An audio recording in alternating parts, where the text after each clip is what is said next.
A continuación, Noticiero Telesucesos. Clasificación A. Apto para todo público.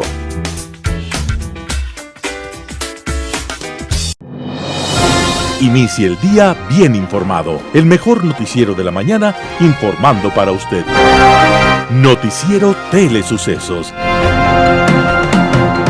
Primera parte del noticiero Telesucesos con las noticias más importantes del día. Estimados televidentes, bienvenidos a una emisión más de su noticiero Telesucesos. Un día como hoy. En Ginebra, Suiza, hubo un niño que a los 6 años quedó huérfano. Poco tiempo después, su padre fue obligado por las autoridades a abandonar la ciudad y el niño quedó desamparado. Fue adoptado por un taller de grabadores y allí vivió hasta que tuvo 16 años. Un domingo, el joven salió a pasear y regresó cuando las murallas de la ciudad se habían cerrado. Entonces, asustado y temeroso de un castigo, decidió huir. Y convertido en vagabundo, fue adoptado por una viuda joven y rica que lo quiso llevar por el camino de la devoción. Pero el joven tenía otras apetencias y llevó a su protectora por los caminos de la pasión. Tiempo después, se le conoció como erudito y polémico escritor, como brillante disertador, como implacable polemista. El mundo entonces lo conoció como Juan Jacobo Rousseau, y dado que Francia vivía las vísperas de grandes agitaciones, su palabra iluminó el pensamiento revolucionario de la época. El hombre nace bueno, pero la sociedad lo corrompe, decía Rousseau. Y ese fue el principio para pensar que lo que había que cambiar antes del hombre era la sociedad inhumana, en la que todos nacimos. Rousseau, el filósofo, el pensador, el imaginador de un mundo mejor que permitiera mejores seres humanos, estaba naciendo un día como hoy, 28 de junio. Y el mundo sigue esperando el nacimiento de mejores sociedades. Las principales noticias del día.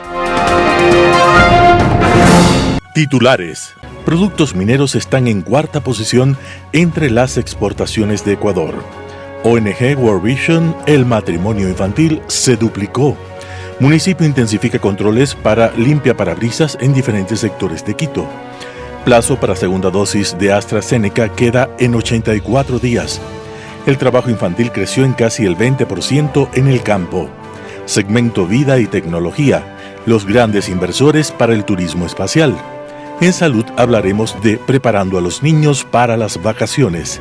Segmento de opinión, municipio inestable y ética pública frente a la asunción del nuevo gobierno. En política internacional, el señor Duterte. Editoriales de Francisco Huerta, el somocismo del siglo XXI. De la redacción de Cuatro Pelagatos, el gerente de Coca-Codo cuenta la letra menuda. Y Mauricio Gándara, caos heredado. Noticias del día con Carla Sánchez. Productos mineros están en cuarta posición entre las exportaciones de Ecuador. Los productos mineros se mantienen en cuarta posición entre las exportaciones de Ecuador y ascendieron en los primeros 4 meses del año con $421 millones, informó el Ministerio de Energía y Recursos Naturales No Renovables. Entre enero y abril, las exportaciones mineras representaron un 127% más que el mismo periodo en 2020, cuando alcanzaron $185 millones, precisó la cartera de Estado con base en estadísticas oficiales del Banco Central del Ecuador. En el primer cuatrimestre de este año, los productos mineros representaron el 5,35% de las exportaciones totales del país y se ubicaron como cuarto rubro más exportado de la economía nacional después del petróleo, plátano y el camarón.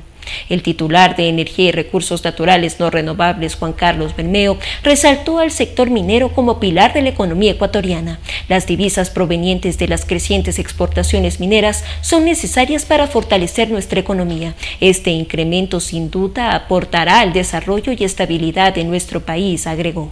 Los datos del BCE indican que el 64,76% de las exportaciones mineras totales en los 4 primeros meses del año procedieron de las minas de gran escala de Fruta del Norte, Mirador y el 35,26% de la minería a pequeña escala. ONG World Vision, el matrimonio infantil se duplicó. El matrimonio infantil se ha duplicado con creces entre marzo y diciembre de 2020 con respecto al mismo periodo de 2019, según se desprende del estudio Rompiendo la Cadena publicada por la ONG World Vision.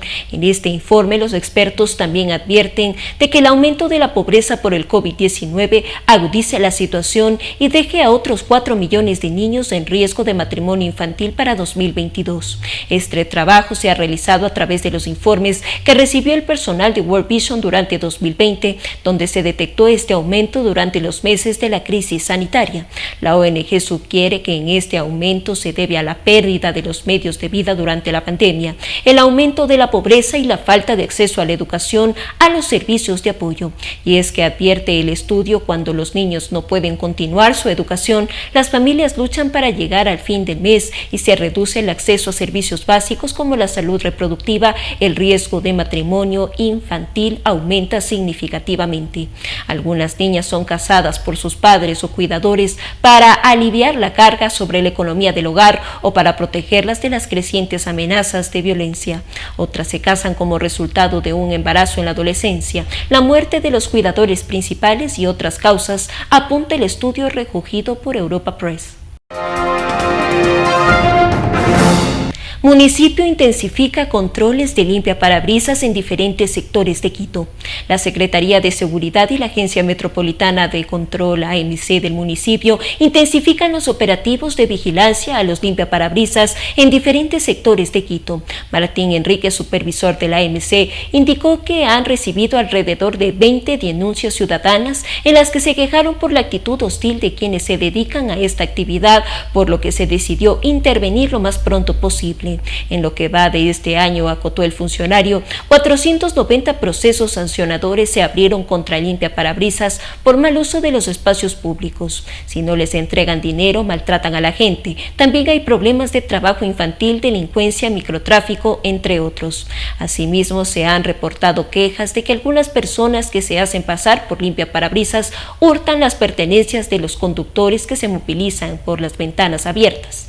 Por otros casos, se han dado amenazas para quienes no les entregan monedas. Enríquez dijo que las intervenciones se realizarán de forma permanente con el apoyo del Cuerpo de Agentes Metropolitanos y personal de la Agencia Metropolitana de Tránsito, AMT. De forma aleatoria recorrieron con 30 funcionarios los puntos sensibles a esta problemática. Plazo para segunda dosis de AstraZeneca queda en 84 días. El epidemiólogo y experto en salud pública Esteban Ortiz explicó que los estudios han demostrado que aplazar la aplicación de la segunda dosis hasta por 84 días aumenta la protección. Se han comprobado que la generación de anticuerpos mejora en un 47% en esos casos que cuando la segunda dosis de AstraZeneca se aplica en menos meses o 6 semanas. Se detectó que las personas de entre 18 y 55 años que aplazaron la dosis de AstraZeneca hasta 84 días obtuvieron el doble de anticuerpos que las personas que recibieron la segunda dosis antes de las 6 semanas. Recuerde que los plazos de aplicación de vacunas son los siguientes. Pfizer, el refuerzo puede colocarse entre 21 y 28 días después de la primera dosis. Sinovac, el refuerzo puede colocarse hasta 28 días después de la primera dosis. AstraZeneca, 84 días después de la primera dosis. El trabajo infantil creció casi 20% en el campo. En 2019 en Ecuador se registraban 375,000 niños y niñas obligados a trabajar. Según el Instituto Nacional de Estadística y Censos, INEC, la cifra subió 420,000 durante el 2020, pero en lo que va de este año el indicador llegó a 435,000. Alrededor de 60,000 ecuatorianos más entre 5 y 7 años se embarcaron en el llamado trabajo infantil desde el inicio de la pandemia. Esto representa un incremento del 20%. El 60% de ese total, es decir, 36,000, corresponde a infantes en sectores rurales, sobre todo vinculados a labores agrícolas. De acuerdo con datos de la UNICEF, casi 3 de cada 10 de esos trabajadores precarios son indígenas entre 5 y 14 años. La incidencia en la población adolescente llega al 40%. Las provincias más afectadas con esta realidad son Cotopaxi, Bolívar, Chimborazo, Los Ríos y Manabí. Marta Marta Morales, socióloga e investigadora, comentó que el aumento del trabajo infantil va de la mano de la precariedad de las condiciones laborales, las altas tasas de empleo no adecuado y la baja cobertura de la seguridad social de los padres de familia. Vida y tecnología. Hola amigos, muchísimas gracias por nuevamente acompañarnos en su noticiero Telesucesos en el segmento Vida y Tecnología. En esta oportunidad queremos hablarles de la conquista del espacio. Nuevamente estamos pensando que las fronteras se han diluido y una de esas fronteras es precisamente la frontera espacial. No solamente hay misiones a Marte por parte de varias potencias mundiales, sino también ahorita los millonarios del mundo están pensando a dónde ir. Uno de esos lugares es el espacio. Dentro de poco el creador de Amazon, Jeff Bezos, hará un viaje espacial. Pero ya también otro millonario que es el dueño de Virgin, que es una compañía que tiene desde líneas aéreas hasta producciones musicales, también está organizando viajes espaciales. ¿Por qué? Precisamente porque se puede ver que lo que ya tenemos en el mundo está saturado para ese grupo de personas, para los supermillonarios. Entonces están pensando a dónde ir. En este momento esos tours al espacio llegan hasta 100 kilómetros encima de la atmósfera y te prometen 3 minutos de tener gravedad cero. Pero eso además implica toda una tecnología que le permite ir al espacio y volver a una persona. ¿Hacia dónde va a llegar esto? Un poco más allá. Por ejemplo, el supermillonario, que además es un visionario para muchas personas, Elon Musk, él está pensando poblar otro planeta. Y esa es su estrategia, esa es hacia dónde él quiere llegar. Él está trabajando desde ya en donde crear una nueva ciudad en otro planeta. Entonces, esta carrera por el espacio está indudablemente marcado por la tecnología. No solamente para construir vehículos que nos lleven y nos traigan a la Tierra como lo hacen con los aviones, es decir, tomas un vuelo y llegas, vas, vuelves, sino también lo que implica en tecnología poblar otro planeta, es decir, crear una atmósfera adecuada, crear burbujas donde puedan vivir, donde se pueda generar vida y donde se pueda reproducir vida, pero también estamos pensando en las comunicaciones. Y ese es el otro reto. ¿Por qué estos millonarios están haciendo estos tours, por un lado, y por otro lado, por qué están haciendo todas estas investigaciones? Precisamente porque nosotros hemos agotado muchos recursos en el planeta y es el momento de pensar cómo reproducimos y cómo cuidamos primero lo que tenemos, es decir, este barrio, la tierra en la que vivimos. ¿Y cómo podemos hacer eso? Recurriendo a medir el impacto que estamos generando con cada una de nuestras actividades, pero por otro lado también pensar cómo esto nos está replanteando nuestra misión en la Tierra como planeta y en la vida. Y ahí es donde la tecnología está jugando un papel predominante. Por eso les agradecemos que nuevamente nos hayan acompañado en este segmento y nos vemos hasta una próxima oportunidad. Segunda parte del noticiero Telesucesos, opinión de importantes personajes de la actualidad nacional en política, economía, salud y educación.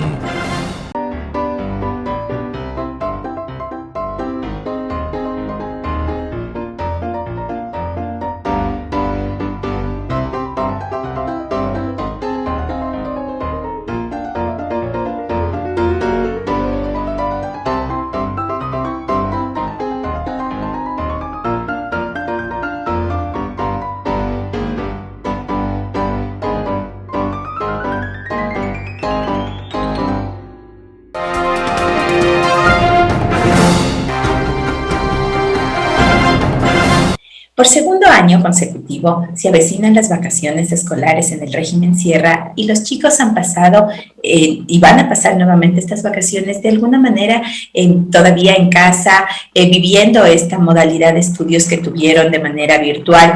Y ahora tenemos que enfrentarnos a estos nuevos 2 meses de vacaciones, pero enfrentarnos de una forma diferente, porque también estamos a las puertas de que ellos tengan la posibilidad de acceder nuevamente a la educación presencial. Entonces, esto nos hace plantearnos algunas interrogantes frente a qué hacer en el transcurso de estas vacaciones, cómo prepararles adecuadamente para que ellos puedan afrontar nuevamente el regreso a las clases presenciales.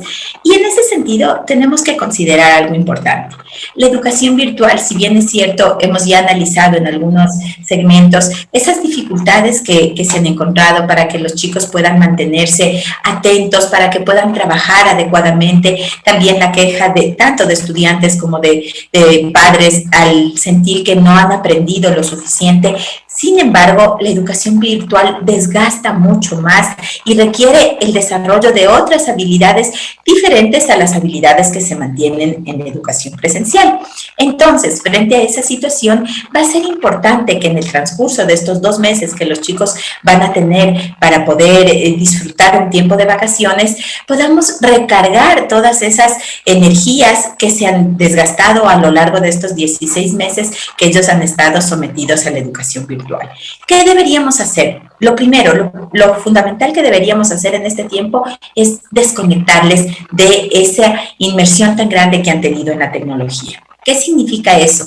Limitar las horas de contacto con aparatos y dispositivos electrónicos, videojuegos, redes sociales, el internet, las pantallas en definitiva, la televisión también, porque en muchos casos también vemos que los chicos han estado muy conectados en ese sentido, y poner en su lugar actividades más bien de orden motriz, actividades en donde ellos puedan empezar a moverse nuevamente. Han pasado muchos meses sedentarios, muchos meses sentados frente al computador. Entonces, busquemos actividades motrices guardando obviamente las medidas de bioseguridad, el cuidado que tenemos que tener para los niños, para las niñas y los adolescentes, pero busquemos ese tipo de actividades que les obligue a ellos a ponerse en movimiento, que les obligue a desarrollar este ámbito que lo hemos visto de alguna manera un poco disminuido a lo largo de este tiempo.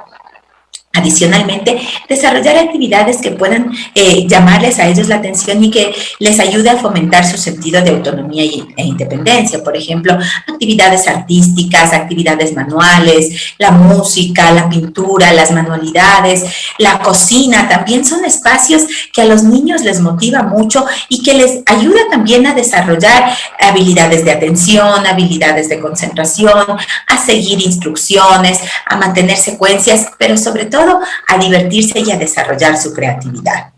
Y un aspecto fundamental que también necesitamos reforzar en el transcurso de estos meses tiene que ver con el desarrollo de habilidades sociales. ¿Y a qué me refiero con esto? Los niños han visto reducido su mundo definitivamente a la casa nada más. Los más pequeñitos posiblemente les va a costar mucho más adaptarse al ámbito escolar otra vez en la presencialidad. Entonces, generar espacios tal vez con grupos reducidos de niños en donde ellos puedan empezar a nuevamente entender y desarrollar, como decía hace un momento, esas habilidades de interacción con otros niños, de juegos, de ceder espacios, de aprender a respetar turnos, va a ser fundamental para ir sosteniendo y desarrollando ese aspecto emocional que hemos visto que ha tenido un gran impacto a lo largo de la pandemia en los niños y en los adolescentes. Y finalmente, deberíamos también nuevamente retomar esas actividades de rutinas y de horarios que les permita a ellos ponerse otra vez en el ritmo de lo que será su educación presencial. Hábitos en cuanto al horario de la hora de la alimentación, el despertarse, el dormir, les va a ayudar a ellos a regularizar nuevamente sus espacios. Y obviamente ir trabajando también con ellos en la formación de hábitos de cuidado en relación a lavarse las manos, a mantener el uso de su mascarilla cuando vuelvan a las clases presenciales, de tal manera que el trabajo para los docentes no sea un trabajo también terriblemente agotador en ese sentido, sino que puedan ir combinando el trabajo de la familia, el apoyo de la familia en relación a formar estos hábitos en sus hijos con el trabajo que los docentes van a hacer en los próximos meses en el ámbito escolar. Y disfrutemos las vacaciones de esta manera, pero preparémosles también para enfrentarse a la nueva realidad que van a tener que vivir. Muchas gracias. Opinión. Hola, soy Andrés Castillo Maldonado y este es la editorial de la semana. En días pasados, el portal Primicias sacó un listado de qué es lo que había sucedido con las principales secretarías y entidades públicas del municipio de Quito. Podemos ver con preocupación cómo el municipio se ha venido moviendo o cambiando de funcionarios de manera absolutamente exagerada durante este tiempo de la administración Yunda. La semana anterior, cuando conversábamos con respecto al gabinete del presidente Lasso, decíamos que sería importante por la estabilidad del país y por la estabilidad del gobierno que existan ministros para 4 años, es decir, que aquellos que ejercen las secretarías de Estado puedan extender sus funciones durante todo el tiempo que sea necesario para poder garantizar un trabajo sostenido en cada una de sus carteras de Estado. En el municipio de Quito no ha sucedido eso. 2 años y un poco más de administración han hecho que por las más importantes secretarías vaya habiendo un desfile de funcionarios bajo el argumento del alcalde Yunda de que cada uno de ellos han ido perdiendo la confianza del burgomaestre y por lo tanto hayan tenido que salir de sus funciones. Es así, por ejemplo, como en la Secretaría de Seguridad tuvimos al señor Euclides Mantilla, al señor Juan Pablo Burbano y al señor César Díaz. Ellos han manejado la empresa, más bien dicho, la Secretaría de Seguridad durante estos 2 años y medio.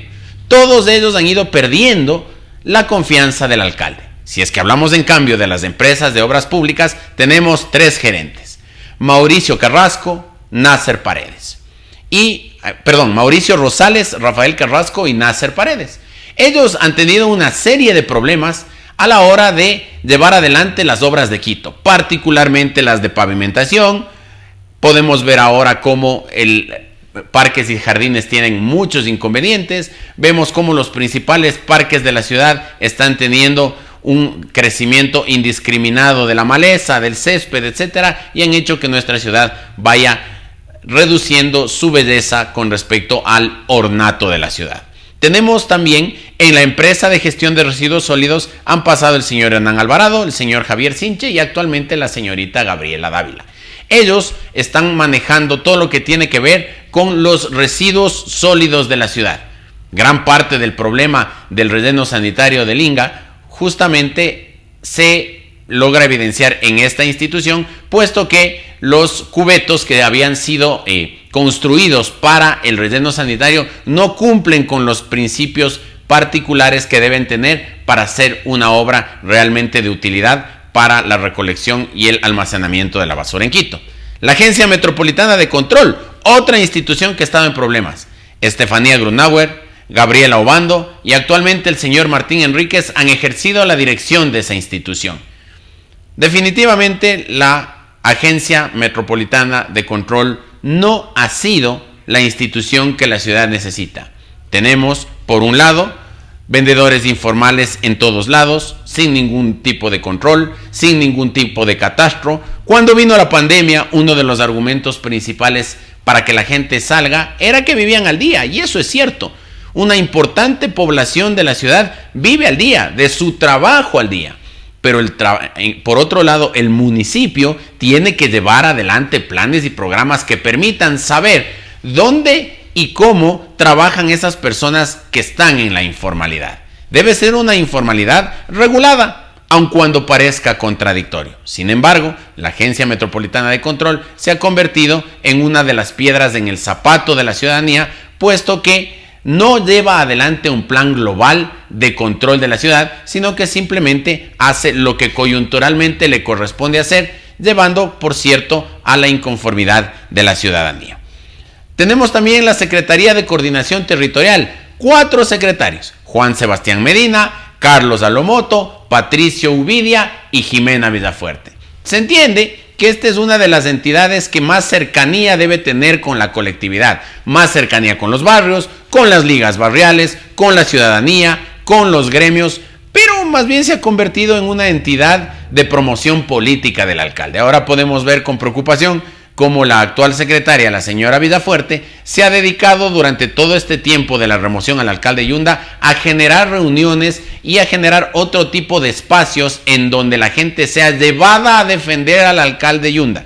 Bajo ninguna circunstancia, una Secretaría de Coordinación Territorial puede convertirse, señora Vidafuerte, en una fuerza armada o un brazo de fuerza o una fuerza de choque en favor del alcalde metropolitano. Esta tiene otras funciones y el cambio permanente de sus autoridades hace que simplemente se desnaturalice su función. Una institución fundamental para el respeto de las normas y para la protección del municipio como institución es la Procuraduría Metropolitana de Quito. Aquí también hemos tenido 4 procuradores: el doctor Dunker Morales, el abogado Santiago Jaramillo, el señor Martín Enríquez y el abogado Paul Romero. Si es que pusimos un poco de atención en lo que hemos venido conversando, aquí se repite un nombre: el señor Martín Enríquez. Al parecer él es el funcionario de confianza del alcalde Yunda porque ha pasado por todos los cargos posibles. Primero registrador de la propiedad, luego procurador metropolitano y ahora supervisor de la Agencia Metropolitana de Control. Las instituciones públicas requieren profesionalización, es decir, que quienes estén al frente tengan conocimiento de lo que están haciendo. No es posible que en una ciudad tan compleja como Quito tengamos autoridades que son talla única, es decir, que se pueden ubicar en cualquier institución. Y lo que ha pasado en el municipio de Quito, particularmente con el señor Enríquez, es una muestra fehaciente, primero, de que el alcalde Yunda no tiene un equipo y segundo, que el equipo que él tiene resulta polifuncional y no especializado, lo cual resulta muy peligroso para la ciudadanía. La empresa de pasajeros, 4 gerentes: Alejandro Lazo, Darío Chávez, Andrea Flores y Carlos Poveda. Una empresa que siempre ha tenido inconvenientes con respecto al traslado de las personas de un lugar a otro. Los sistemas de transporte municipal cada vez entran más en desuso, son más antiguos. El sistema integrado de trolebús, por ejemplo, fue inaugurado en el año de 1995, con la idea o la proyección de que duraría 20 años de vida útil. Ya son bastante más que 20 años y el sistema sigue manejándose y no se ha modernizado en ninguno de sus aspectos. Por lo tanto, se requiere que en esa institución estén funcionarios técnicos que conozcan con claridad cómo debe ir proyectándose hacia el futuro una de las más importantes fuentes de desarrollo de la ciudad, como es el transporte. La empresa Metro de Quito, una empresa novísima, que es la que maneja el metro, ha sido dirigida en esta administración por Jorge Llanes. Posteriormente se entrega la administración al señor Edison Llanes, hijo del primer gerente. Luego la señora Andrea Flores, que también fue parte de la empresa de pasajeros desde la gerencia, y actualmente está al frente el señor Rodrigo Torres. Como podemos ver, el Metro de Quito es una obra que está paralizada, que no inicia ni siquiera los trámites para poder adjudicar la operación de la obra, y eso nos tiene a los quiteños sumergidos en una inestabilidad permanente, porque muy pronto el municipio de Quito tendrá que comenzar a pagar los valores correspondientes a los créditos que le entregaron los organismos internacionales de crédito. Así es que debemos presionar desde la ciudadanía y desde las instituciones públicas para que el Metro de Quito finalmente comience. Y la mano derecha del alcalde, quien hace la administración general, los administradores generales han sido 5 en esta administración: el señor Patricio Crespo, el señor Patricio Moscoso, la señora Natalia Recalde, el señor Freddy Erazo y actualmente es la señora Vanessa Eras. Es lamentable que quien ejerce la parte administrativa de la ciudad no se haya podido sostener. Es decir, estamos hablando prácticamente en promedio que al tiempo de hoy han existido un administrador general por cada 6 meses de administración Yunda.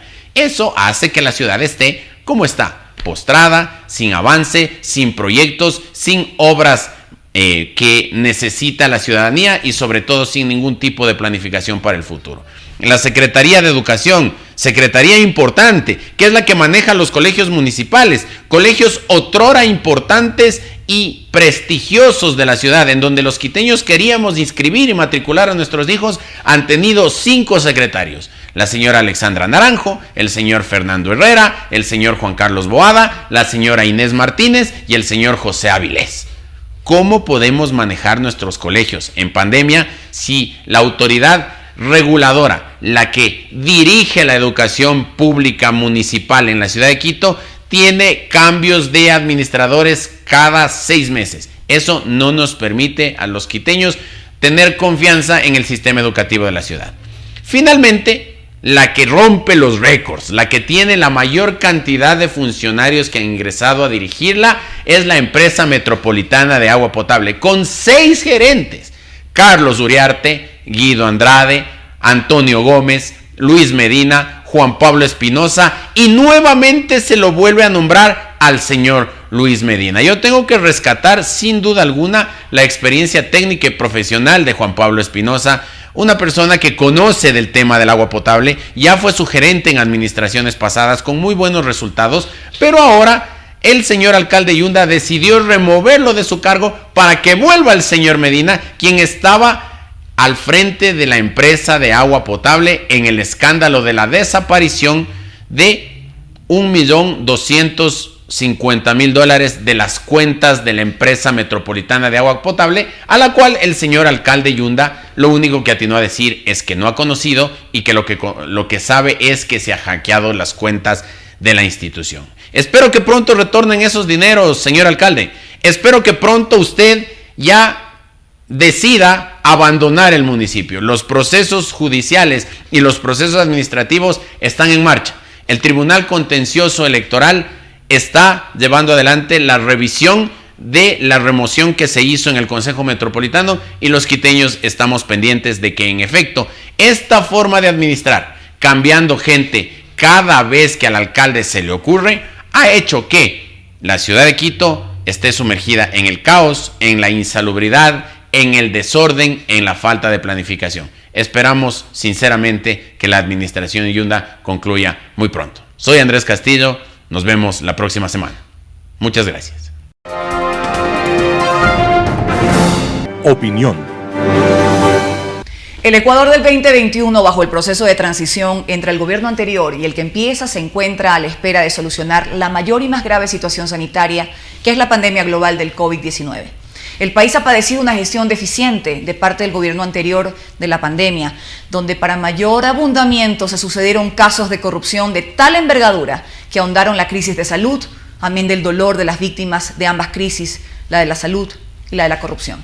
En ese marco de situación, la respuesta global a la pandemia tuvo como resultado la paralización de la actividad económica, situación que significó tanto los ingresos familiares como estatales, que han sufrido una merma considerablemente profunda. Como resultado de dichas circunstancias de restricción, la crisis económica ha generado resultados muy dolorosos en las familias de rentas bajas y medias, que han multiplicado los casos donde éstas no han podido afrontar dichas circunstancias, con el agravante que la poca disciplina fiscal y la renuencia del gobierno anterior a tomar medidas de corrección a tiempo tuvo como resultado que el Estado careció de los recursos para auxiliar a las familias. El proceso eleccionario, que dio como ganador al presidente Lasso, ha generado grandes expectativas en relación a la crisis sanitaria, crisis económica y crisis ética que vive el país.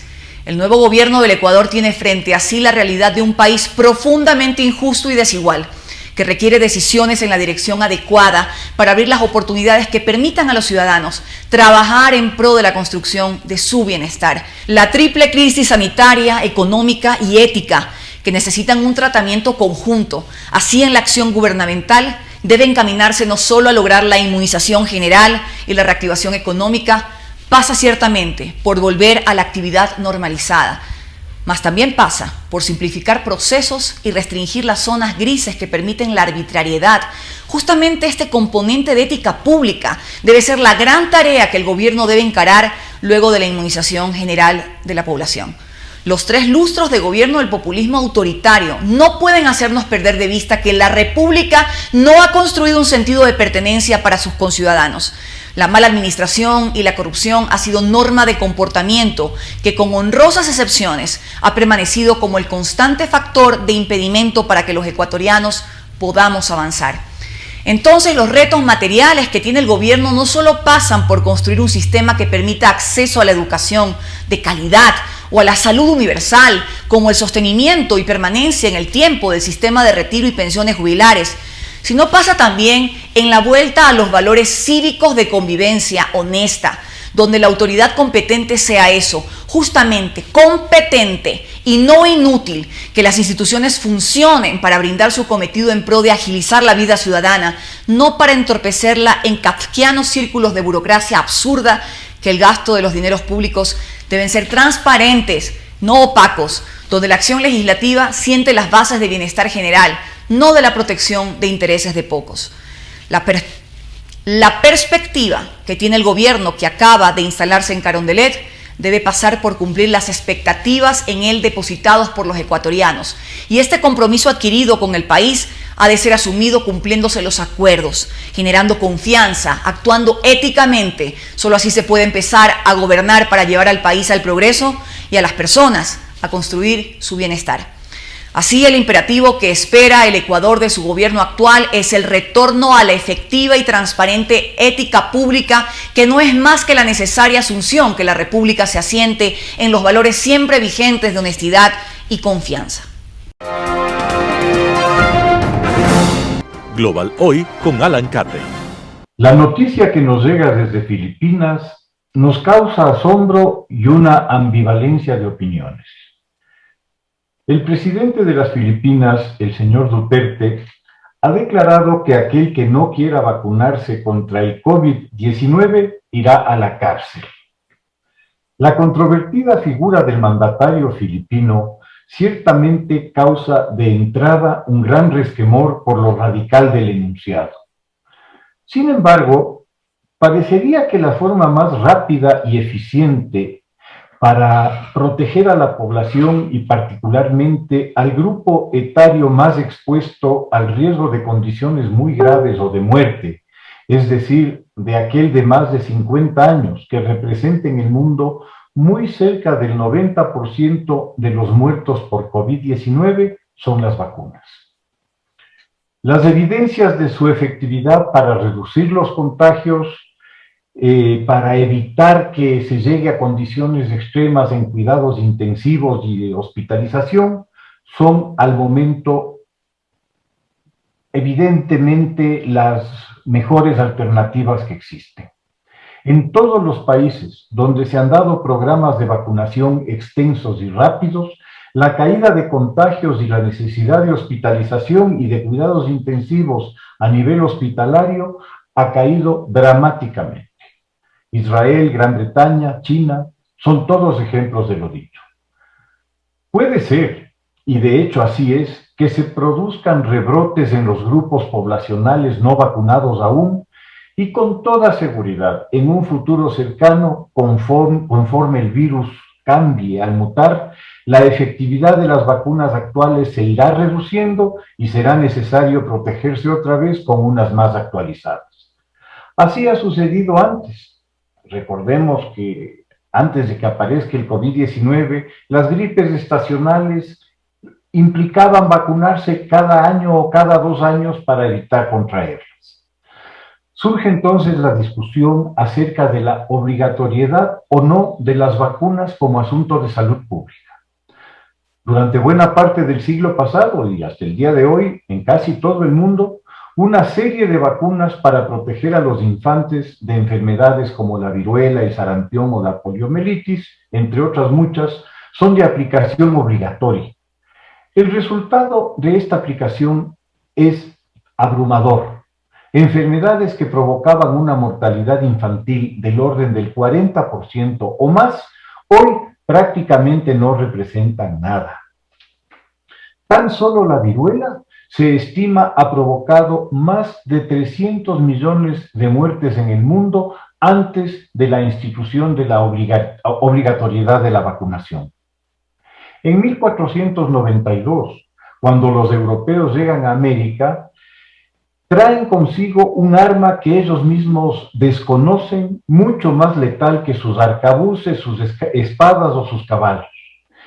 Y esa arma eran las múltiples enfermedades que durante 20.000 años habían aparecido en Eurasia, cobrando su cuota de muerte, pero creando entre los sobrevivientes resistencia o inmunidad.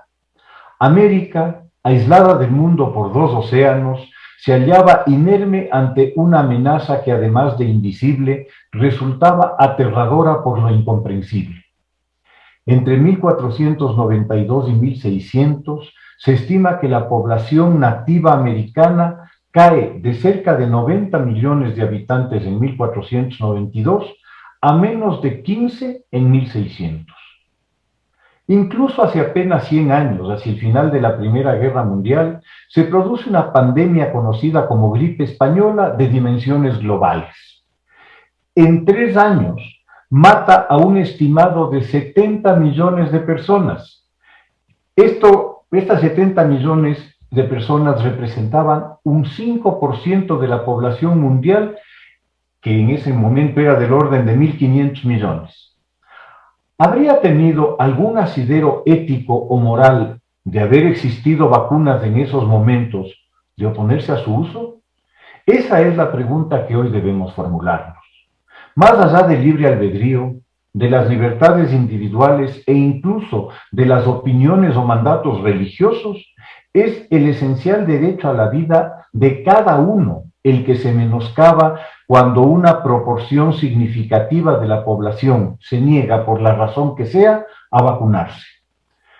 Resulta de lo más sorprendente y desolador enterarnos que en Francia o en Estados Unidos cerca del 40%, sí, del 40% de la población se niegue a vacunarse, teniendo a su disposición, sin costo alguno y con todas las facilidades, cualquier cantidad de vacunas para su uso. Esa población, además de ser un riesgo para sí misma y consiguientemente una posible sobrecarga para el sistema hospitalario, como ya se produjera en numerosos países del mundo, lo es por esa causa para personas que puedan requerir de esos servicios por otros motivos, desde accidentes a afecciones de muchos tipos que no podrán ser atendidas por la saturación del sistema.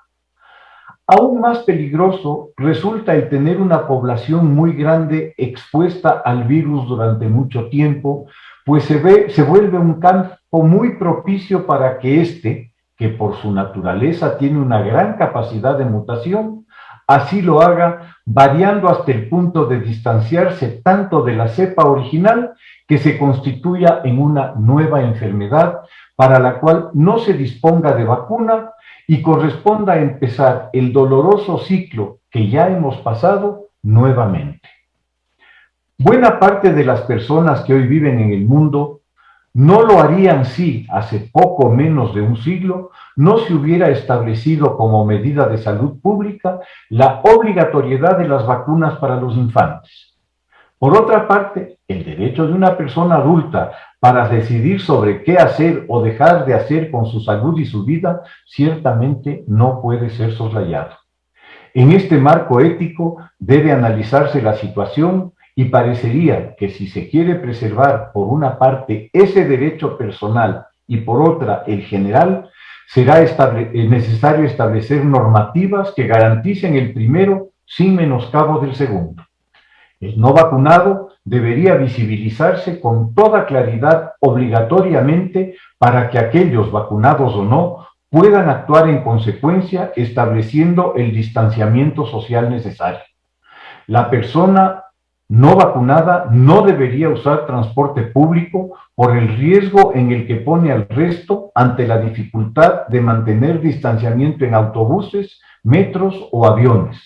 La alternativa sería disponer de secciones estrictamente aisladas dentro de cada unidad con un costo diferenciado para cubrir el valor de las adecuaciones que se deba hacer. De igual manera, sus hijos en edad escolar no podrían asistir a la escuela o al colegio, pues se constituyen en riesgo de contagio para los otros niños y a través de estos, de sus familiares. Posiblemente la alternativa sería establecer aulas completamente aisladas para esos niños y proveer transporte separado. Los costos que esto implique los debería asumir naturalmente el no vacunado. Para acceso a mercados o supermercados se debería establecer un sistema de horario de tal manera que los no vacunados puedan hacer sus compras a partir, por decir algo, de las 20 horas, pagando un plus por las seguridades que el personal de atención deberá utilizar a partir de esa hora y los costos de desinfección en que se deba incurrir. No estaría permitido su ingreso a locales comerciales, sino dentro de frecuencias y horarios específicos. De ninguna manera podría acceder a restaurantes que no sea por servicio externo, y ni hablar de centros de diversión como bares, discotecas o clubes nocturnos. Creería que con medidas como las descritas se cumplirían las dos condiciones planteadas, esto es, el respeto al derecho individual por un lado y al comunitario por otro. Se me ocurre que posiblemente, además, estimularían a muchos a hacer lo sensato y vacunarse. Muchas gracias. Editorial. El somocismo del siglo XXI, por Francisco Huerta, El Expreso. Mantengo un vínculo especial con Nicaragua. Don Eloy fue designado general honorario en ese país y ahí estaba cuando le pidieron que retorne al Ecuador luego del 5 de junio de 1895. En relación a Nicaragua tuve mi primera experiencia en política y solidaridad internacional cuando mi padre, recuerdo en el Teatro Olmedo, condecoró a Pedro Joaquín Chamorro Cardenal por su altiva lucha desde las páginas de su diario La Prensa contra las dictaduras de Luis y Anastasio Somoza Debayle. Me conmocionó su asesinato en 1968. El 2012 fue designado Héroe Nacional de Nicaragua con el título de Mártir de las Libertades Públicas. Su viuda Violeta Barrios de Chamorro ejerció la presidencia de Nicaragua desde 1990 a 1996. Ahora su hija Cristina está detenida por el delito de ser candidata a la presidencia de la República, tal cual otros aspirantes y dirigentes sindicales y empresariales. Cuando el pueblo de Sandino decidió terminar con la tiranía somocista, hubo celebración continental entre quienes amamos las libertades como bien supremo.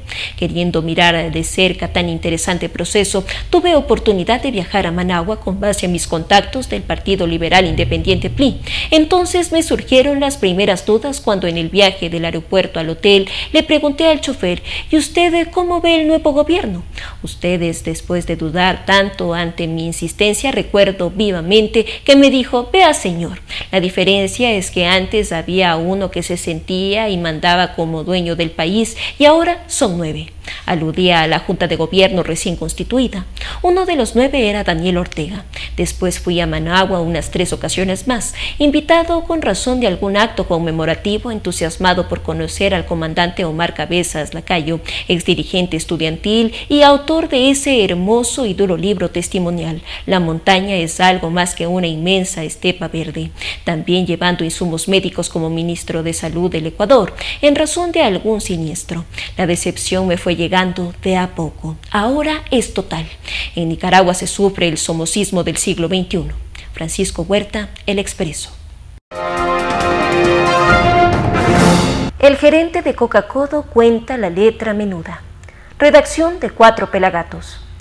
De los muchos problemas que tiene el país, uno que tiene una relevancia especial, la posibilidad de que la vida útil de la presa hidroeléctrica Coca-Codo Sinclair se limite por temas geológicos y de ingeniería. A poco menos de 5 años, 4P conversó con Gonzalo Uquillas, gerente de la SELEC, organismo que administra la obra y que está a cargo de los esfuerzos que adelanta el gobierno para salvarla. La presa hidroeléctrica Coca-Codo sufre 2 procesos simultáneos que pueden significar el fin prematuro de su vida útil, uno geológico y otro de ingeniería. ¿Cuál es el diagnóstico que tiene la Corporación Eléctrica del Ecuador, SELEC? El tema geológico provoca 2 riesgos. Primero, una afectación del frente erosivo a las obras de captación, y el segundo, el resultado de los deslaves y desprendimientos de los taludes del río. Es decir, el problema es de partida doble. En las obras de captación y aguas abajo, a unos 30 kilómetros de la cascada de San Rafael. Ahí, en el canal de descarga de aguas turbinadas, existe el riesgo de que se siga incrementando el nivel del río como resultado de los depósitos de la erosión que viene de arriba y que el nivel termine siendo superior al nivel de descarga del río. En este caso, podría ocurrir una inundación de la sala de máquinas. Según la velocidad de la erosión, ¿cuál es el pronóstico sobre un posible daño? ¿En qué tiempo llegaría a las obras de captación? Eso depende fundamentalmente de los resultados de simulación de los estudios que constantemente hacen los técnicos de SELEC. Hay dos variables. Primero, el nivel de los caudales. Mientras más alto los caudales, mayor incremento del frente erosivo y más rápido irá avanzando hacia las fuentes de captación. Lo segundo tiene que ver con la morfología del río. Tenemos la expectativa de que a la altura del río Malo, un afluente, existe en el suelo roca blanda y esto permitiría ralentizar el proceso erosivo. Pero también hay que recordar que en la parte cercana a las obras de captación hay un antiguo lecho lacustre, es decir, arena fina, y ahí el proceso erosivo sería más rápido. Se han hecho estudios probabilísticos que determinan que entre 2 y 5 años el frente erosivo estaría a 4 kilómetros de las obras de captación. El 95% de los escenarios probabilísticos nos hablan de ese escenario, pero hay un 5% de un escenario catastrófico que dice que si las rocas no son tan duras como esperamos y los inviernos son muy fuertes, la catástrofe ocurriría en menos de 2 años. Para frenar el proceso se están haciendo unas obras. ¿Qué precio tienen? ¿Por qué eso aumenta el costo que ya tuvo la presa? Están programadas una serie de obras de infraestructura. Estas ya tienen diseños definitivos y aprobados. Son 2. Primero, una pantalla protectora con pilotes de 24 metros de longitud ubicados a lo largo del río que podríamos contratar en 90 días y empezar a colocar en octubre, que es cuando inicia el verano. Esto demoraría un año y costaría 17 millones. Luego se prevé una segunda etapa en la que habrá 13 pantallas con la técnica conocida como jet grouting para colocar una serie de columnas. El área de intervención es de 700 metros y su instalación duraría 24 meses y se estima que el costo es superior a los 100 millones de dólares. También se ha mencionado que quizá habría que llevar las obras de captación aguas arriba. ¿Qué implicación tendría aquello? Dentro de la Comisión Ejecutora del Río Coca hay un grupo técnico que está exclusivamente dedicado a estudiar la reubicación de las obras de captación. La idea es que tendría 2 frentes, una en el río Quijos y la otra en el río Salado. Esto se hace según las recomendaciones que hizo el Servicio Geológico de los Estados Unidos cuando recién detectaron los problemas. Esto sería, sin embargo, como construir un nuevo proyecto con un costo no menor a 400 millones y una duración entre 3 y 4 años. Son escenarios catastróficos que, dada la realidad, obliga a tenerlos en cuenta. ¿Todo esto se habría evitado si se hubieran hecho estudios ambientales serios? El tema de los estudios siempre hay que tomarlo con pinzas. La presa está construida en las faldas del volcán Reventador, que ha estado en erupción durante los últimos miles de años. Es evidente que en la concepción y luego puesta en marcha de la presa, solo se hicieron los estudios mínimos sobre la situación. No hay que olvidar, sin embargo, que la obra fue construida mediante un contrato de tipo EPC, es decir, todas las obras son responsabilidad de Sinohydro. ¿Cree que si hubieran hecho estudios responsables no se habría construido la presa en ese lugar? Es muy posible. El fenómeno erosivo en este río es único en el mundo. En Taiwán hay un río con un proceso similar donde la erosión avanza 1 kilómetro cada 10 años. Acá ha avanzado 11 kilómetros en 15 meses. No existe literatura en el mundo sobre algo de estas dimensiones. En el tema de la ingeniería, ¿qué tan cierto es que hubo fallas muy graves en la construcción? Sí, y desde hace 3 años existe un grupo que se encarga de gestionar con la contratista la resolución de estos pendientes. Hasta mayo de este año se ha recibido el 81% de la obra, pero quedan temas muy importantes por ver, como la solución a las fisuras en los 8 distribuidores mediante la soldadura que fue aprobada por SELEC y Sinohydro, luego de la recomendación de una consultora alemana. ¿Es por eso que 4 de los 8 distribuidores están parados? Sí, y esto se debe justamente a que hay que subsanar estos problemas. Hasta septiembre se concluirán ahí 2 temas fundamentales: el cambio de uno de los sellos en las válvulas esféricas que sirven para controlar el flujo de agua, y lo segundo, poder reparar 3 de los 8 distribuidores. ¿Esta soldadura es parte de un acuerdo con la constructora? Es parte de un proceso de mediación en el que estamos SELEC y Sinohydro. En la Junta Combinada de Disputas Sino-Hidro se dijo que la soldadura es el mecanismo idóneo para solucionar el problema, mientras que SELEC ha dicho que debe explorarse otros métodos, como colocar un cobertor de fibra de carbono para proteger los distribuidores. La Junta determinó que el procedimiento de soldadura es el idóneo y al ser un laudo obligatorio se tiene que cumplir. ¿Y si no funciona la soldadura? Bueno, de hecho, SELEC no quedó conforme con ese laudo y el 12 de mayo ya planteó, mediante la Procuraduría del Estado, el arbitraje internacional, que es parte de las reglas del juego del contrato EPC, para que este arbitraje determine si las soldaduras es la solución o tiene que adoptarse el pedido de SELEC y poner el recubrimiento de la fibra de carbono.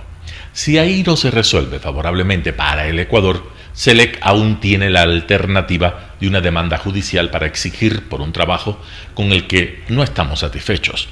Para plantear esa demanda no es necesario hacer el acto de recepción de la obra. Lo que no podemos saltarnos es el pronunciamiento del arbitraje internacional. Si ese arbitraje nos dice que la soldadura es la solución, todavía nos queda la demanda judicial. ¿Usted conoce de algún acercamiento político del gobierno con la China para ver si se llega a un acuerdo diplomático? No conozco sobre eso. Lo nuestro es la gestión técnica, dentro de las condiciones del contrato que hay y que establecen 3 instancias: la mediación, la Junta Combinada y de disputas de arbitraje internacional. ¿Este tipo de contrato pone en situación de desventaja al Estado frente a la contratista?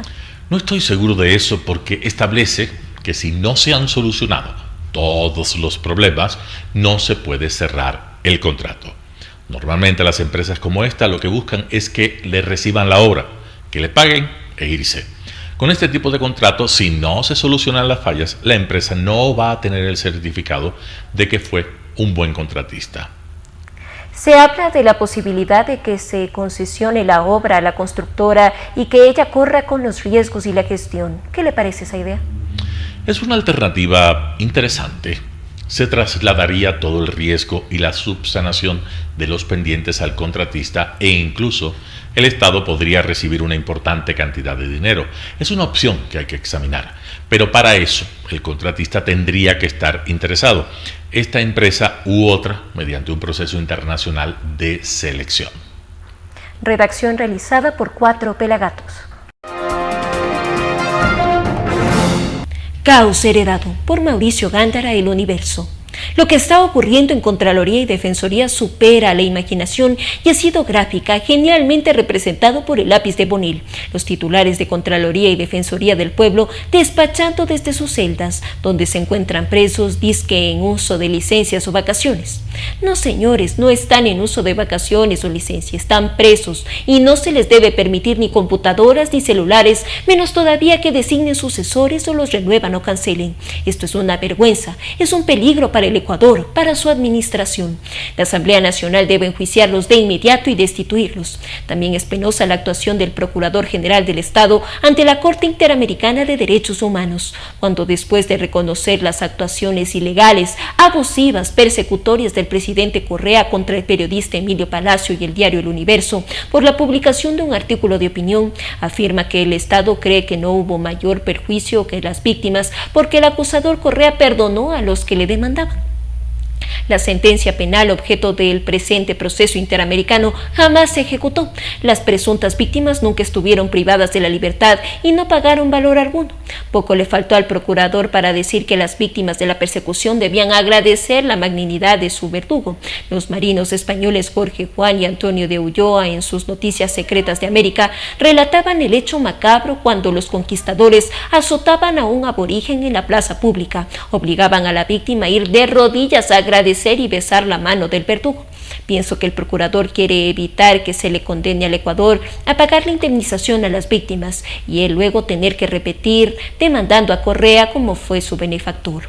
La actual comandante general de la policía ha reconocido que se prestó en 2019 al gobierno boliviano armamento no letal como gases lacrimógenas. Las cooperaciones de ese tipo entre fuerzas policiales no se efectúan sin autorización de las autoridades públicas y políticas, en las de los comandantes comandantes que dan parte diariamente señaladamente al ministro o ministra de Gobierno y Policía, quien enseguida reporta al presidente de la República. Es una decisión de política internacional muy grave, porque significa intervenir en asuntos de otro Estado, proporcionándole material para que reprima a su pueblo.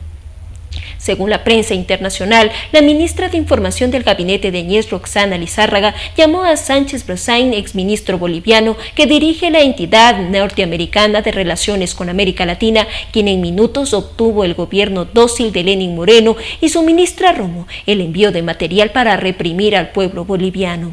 Los entonces reprimidos, que ahora son gobierno con Arce, no creo que devuelvan o paguen el material. Por el contrario, el gobierno, las cámaras legislativas exigen disculpas de Moreno y anuncian demandas internacionales contra Moreno y Añez. Tenemos un problema internacional que nos coloca en mala posición ante Bolivia y los gobiernos de izquierda de Latinoamérica. Por Mauricio Gándara, El Universo.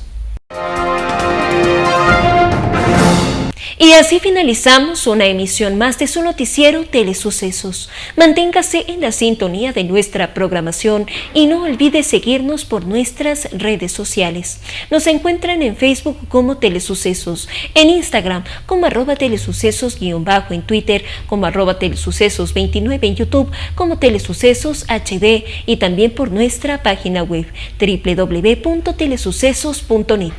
Hasta la próxima. Lo mejor de la mañana informando para usted.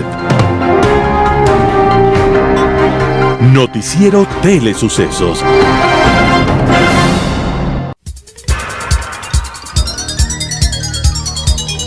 Las opiniones vertidas en este espacio por la producción y dirección del programa son de exclusiva responsabilidad de sus autores y de quienes intervienen en ellos.